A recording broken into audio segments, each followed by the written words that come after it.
بسم الله الرحمن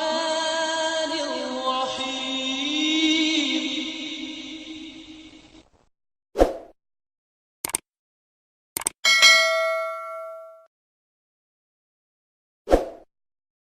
بات بتائی گئی تھی آئینہ کمالات اسلام پڑھنے کی طرف بھی تلقین کی گئی تھی، اور خاص طور پر نوجوانوں کو. تو میں یہ بھی بتانا چاہوں گا کہ حضرت خلیفۃ المسیح رابع رحمہ اللہ تعالیٰ کی تصنیف ہے revelation, rationality, knowledge and truth. یہ کتاب انگریزی میں بھی موجود ہے. تو جو ہمارے نوجوان ہیں اور جو ہمارے احباب جماعت ہیں جو اردو پڑھنا نہیں جانتے ہیں، وہ revelation, rationality, knowledge and truth کا ضرور مطالعہ کریں. انگریزی میں بھی یہ کتاب دستیاب ہے اور اردو میں بھی. دراصل جو آئینہ کمالات اسلام میں حضرت مسیح السلام نے باتیں بیان کی ہیں، انہی کو بنیاد بنا کر حضرت خلیفۃ المسیح رابع نے ریولیشن، ریشنالٹی تصنیف فرمائی ہے. تو اس میں بھی اس کا جب آپ مطالعہ کریں گے تو آپ کو معلوم ہو جائے گا کہ کس طرح جدید علوم کا جو اسلام کے مختلف ایمانیات کے حصص کے حوالے سے جدید علوم کا ان پر حملہ تھا، تو کس طرح حضرت خلیفۃ المسیح رابع رحمہ اللہ تعالیٰ نے بھی اس کا ازالہ فرمایا، اور قرآن مجید کے جو حقائق و معروف آپ نے جدید علوم کی روشنی میں بیان فرمائے ہیں، اس سے بھی آپ کو آگاہی مل سکتی ہے.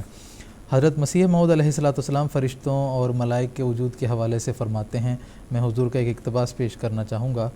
کہ میں یہ عقیدہ رکھتا ہوں کہ اللہ تعالیٰ کے مقرب فرشتے ہیں،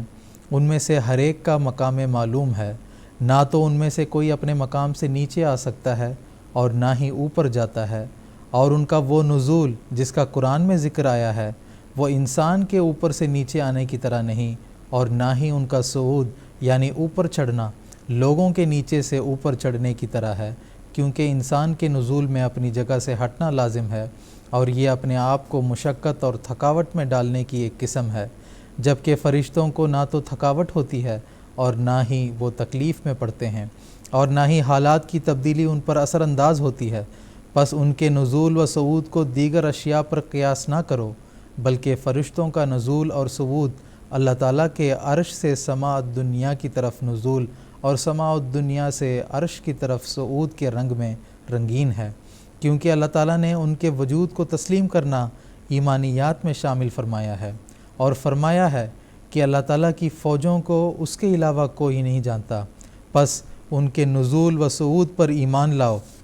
اور ان کی حقیقت کی جستجو میں نہ پڑو، یہ بہتر ہے اور تقویٰ کے زیادہ قریب ہے.